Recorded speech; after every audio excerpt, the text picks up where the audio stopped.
le Canada!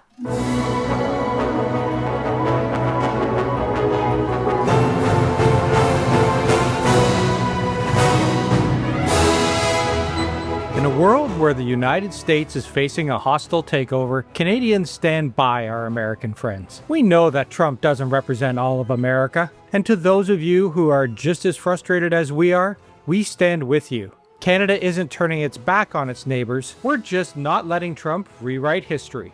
You ever wake up and check the news and feel like you've been hit by a Zamboni that's been driven by a drunk moose? And that moose is wearing a MAGA hat and demanding 25% tariffs? Except wait, now they might not be happening. Or maybe they are. Who knows anymore? It's like watching a toddler negotiate bedtime. 1 minute it's a hard no, and the next it's maybe 5 more minutes? His own Republican allies are even warning him that this will tank the economy. Even his favorite network, Fox, is telling him that it's a bad idea. It's like a bad sequel. Tariffs 2. This time it's personal.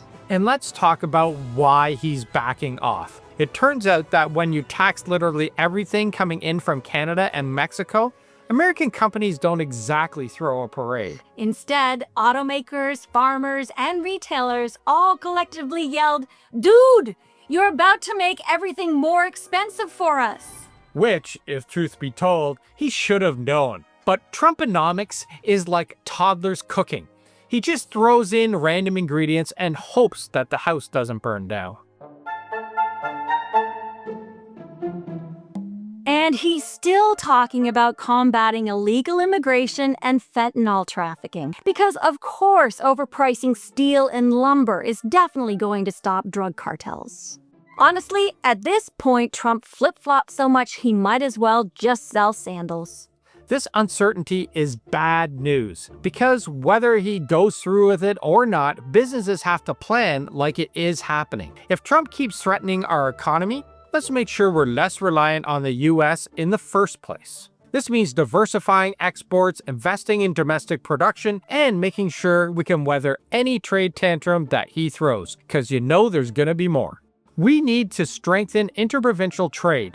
Nova Scotia already passed a bill to boost local economic ties, and other provinces need to follow suit. And it's not just about buying more Canadian, although that's a great idea. It's about building new trade partnerships. There are plenty of markets out there that would love to do business with us. And if Trump wants to play economic chicken, well, Canada should get ready to swerve, not get run off the road. Let's do it! Because waiting around for Trump's next Twitter meltdown isn't a strategy. Do we really want to be this dependent on a country where the next big economic policy could be decided by whatever Fox News host Trump decided to talk to that morning? Meanwhile, nobody's buddy Doug Ford was talking tough when Trump first threatened tariffs, but now, radio silence. Funny how an election can make a guy lose his voice. So don't forget, if you're in Ontario, it's your turn to vote today. And we know and we get it. Elections don't always feel exciting, but the right to vote is something we might not have much longer if Trump's playbook starts influencing up here our Canadian politics. And that's not fear-mongering. That's a reality. Putin has been in office for like 20 years with no end in sight. Trump is already signaling that he's going to stay for a third term, and he even said in a rally before the election that his voters won't need to ever vote again. He's fixed that. It sounds scary, and it is. So every election, get out and vote. It's your right. And it also looks like that Germany has finally had enough of Elon Musk's meddling. Oh yeah, the incoming German government is furious, saying Musk's social media empire directly interfered with their elections. He was spreading disinformation and amplifying far-right content. They just dodged a full-on political horror show by electing a coalition government instead of a far-right disaster. Germany's incoming chancellor has made it clear that Europe needs to become independent from the USA. He literally said, "I would have never have thought I'd have to say something like this," but after Trump's remarks, it's clear that his government does not care much about the fate of Europe. Merz also said his absolute priority is strengthening Europe as quickly as possible to achieve full independence from the USA. If Germany is cracking down, Canada should be right behind them. And I see Charlie Angus leading the charge. He's calling for an investigation into Musk's interference in Canadian politics. He's pushing for a full probe into how Musk's platform is being used to boost right-wing narratives and undermine Canadian democracy. Because if we let billionaires like Musk control the narrative, we might not get a fair election at all. And guess who's suddenly getting VIP invites to the cabinet meetings? Elon Musk.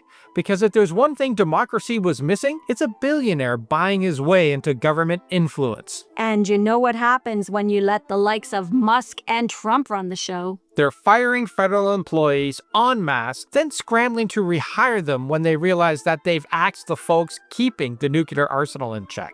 He's been busy turning the federal workforce into his personal game of musical chairs. They've also dismantled critical agencies only to panic when bird flu outbreaks surge without the experts that they just booted. It's like trying to watch someone perform brain surgery with a sledgehammer. Chaotic, dangerous, and bound to leave lasting damage. So Deb, do you remember when Trump was playing hardball with Ukraine, demanding half their mineral profits in exchange for military aid? It was like a geopolitical episode of Shark Tank. Give me 50% equity or I'm out. Well, there was a little plot twist. President Zelensky has agreed to the deal. Now, they're setting up a joint fund where Ukraine contributes 50% of the proceeds from their natural resources. Not the upfront $500 billion payment, but still a hefty price tag for defending your own country. And Trump isn't even trying to hide it anymore. Give us the resources or good luck defending yourselves. That's not foreign policy, that's a hostage negotiation. So let's get this straight. Ukraine is fighting for survival, and Trump's like, sure, we'll help, but what's in it for us? It's like charging your neighbor to put out a fire that you both know could spread to your house. Well, the US has pledged around $120 billion in aid to Ukraine. European countries have collectively provided $138 billion, surpassing the US contributions. Even Canada has chipped in billions. Yet, when two nuclear-armed dictators like Putin and Trump decide to buddy up, it feels like the rest of the world is just along for the ride. You know, nothing says leader of the free world like holding a war-torn country hostage unless they agree to some shady business deal.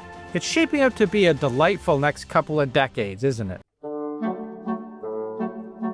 And if you don't think that what's happening in Ukraine could happen here, think again. Do you remember when Putin said Ukraine wasn't a real country anyway? Now Musk is saying the same thing about Canada.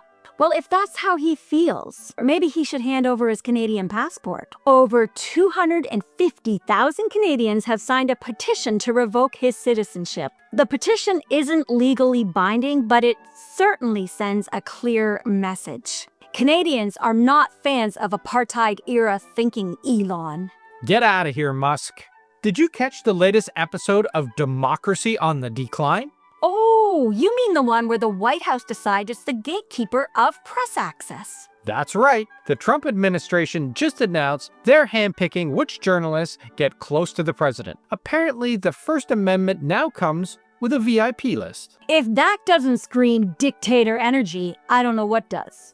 They barred the Associated Press because they refused to call the Gulf of Mexico the Gulf of America. Next thing you know, they'll be banning Bon Appetit for refusing to call French fries freedom fries. One bad segment on Trump steaks and the whole Food Network will be blacklisted.